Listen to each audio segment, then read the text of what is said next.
The transmission goes on a Tuesday, $2,400 to fix it.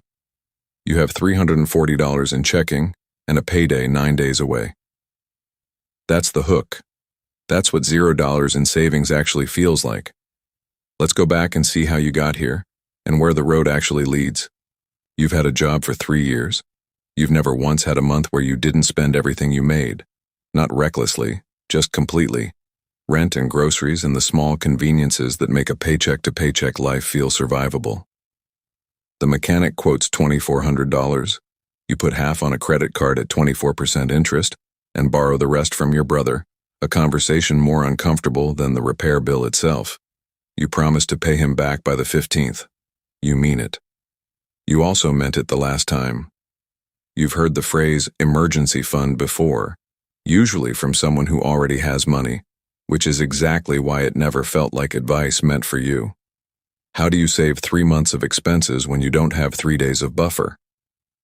You drive the fixed car home and feel relief mixed with a specific kind of exhaustion, the tired that comes from solving a problem you know is going to happen again, just with a different name next time.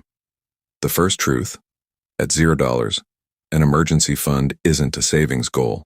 It's the difference between a bad week and a bad year, and you don't yet know which one you're standing at the edge of.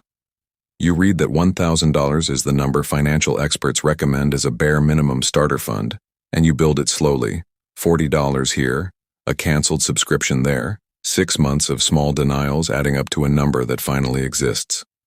Your dishwasher breaks, $180 for the part and labor.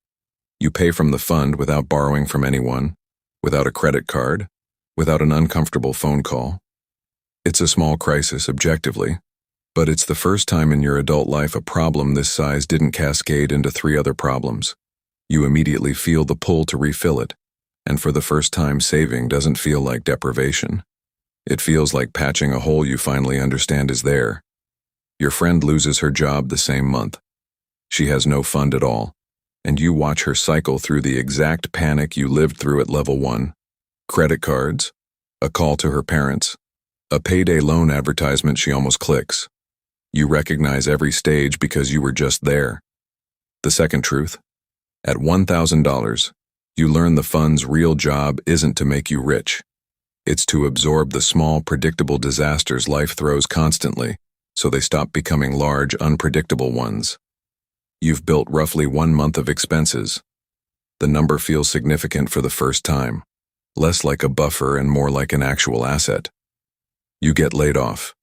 The panic you expect doesn't fully arrive, because for the first time you have a real answer to the question, how long can I survive without a paycheck?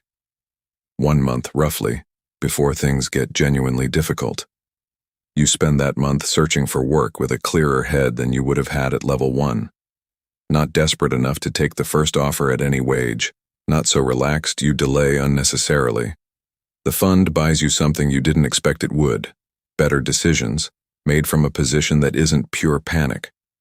You find a job in 3 weeks, drain about $3,500 of the fund, and spend the next several months rebuilding it with an urgency you didn't feel before the layoff. You understand now, viscerally, what the number is actually for.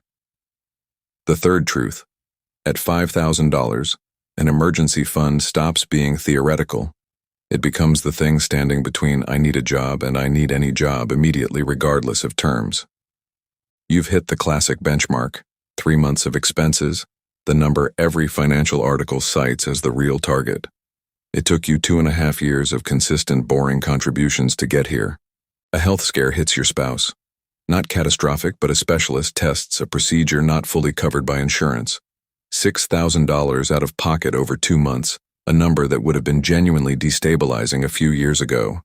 You pay it from the fund, watch the balance drop by 1/3, and feel something unexpected. Calm, not panic.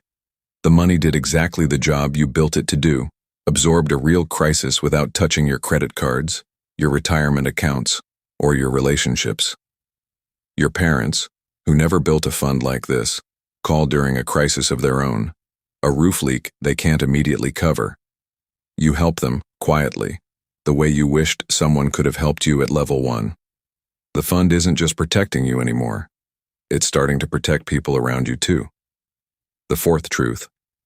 At $15,000, you understand the fund's real value isn't the number itself. It's the specific kind of calm that arrives when a crisis stops being a crisis and starts being a line item. You've exceeded the standard benchmark. 6 months of expenses, with room to spare. The fund has become large enough that you occasionally wonder if it's doing more sitting idle than it should be. You lose your job again, this time in a downturn where openings in your field are scarce. The search takes 5 months, not 1. You watch the fund absorb 5 months of expenses without forcing you into debt, without forcing you into a job you'd have regretted taking out of desperation. You take a job at the 5-month mark, one you actually wanted, at a fair salary, because you never had to say yes to something worse simply to stop the bleeding. Your friend, in the same job market, takes the first offer at level 1's version of no cushion, a pay cut she resents for the next 2 years.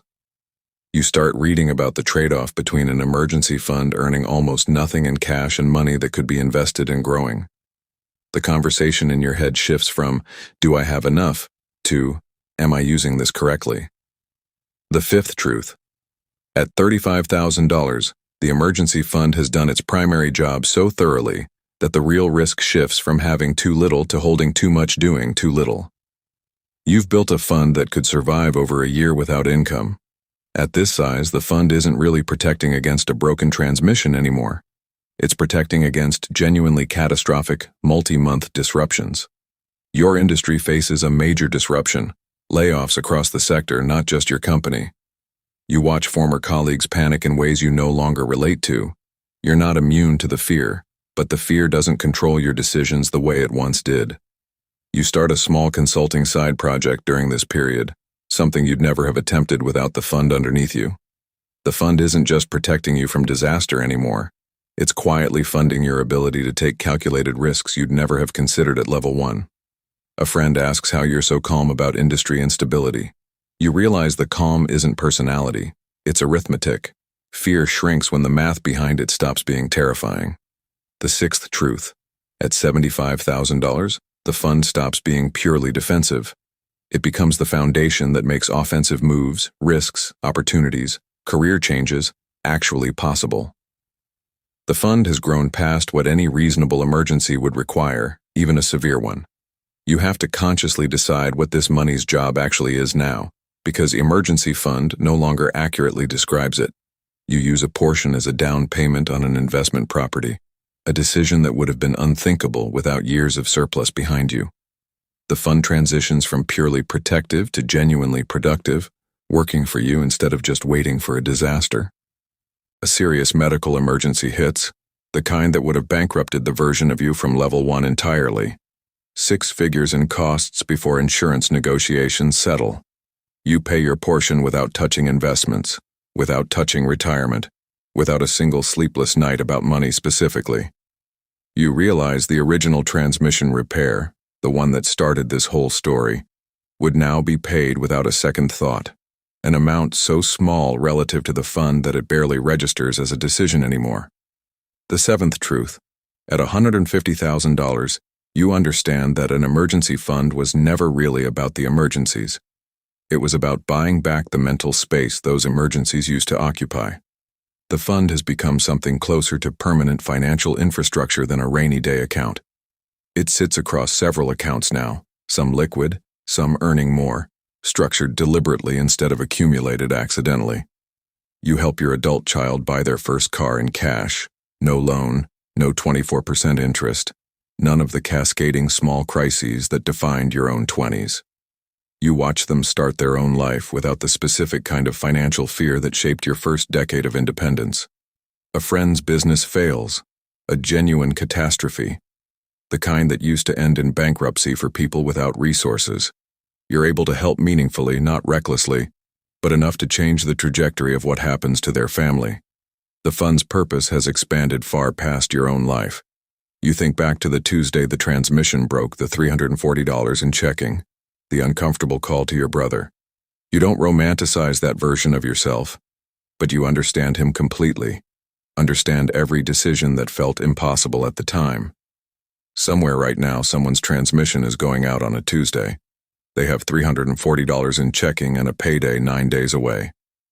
They're about to make an uncomfortable call to someone they love, promising to pay it back by the 15th. They don't know yet that this moment isn't a failure. It's the exact starting line everyone stands on before they understand what the number is actually for. You are the same person at every balance. The only thing that changed was how long you let the fund exist before an emergency finally tested whether it was real.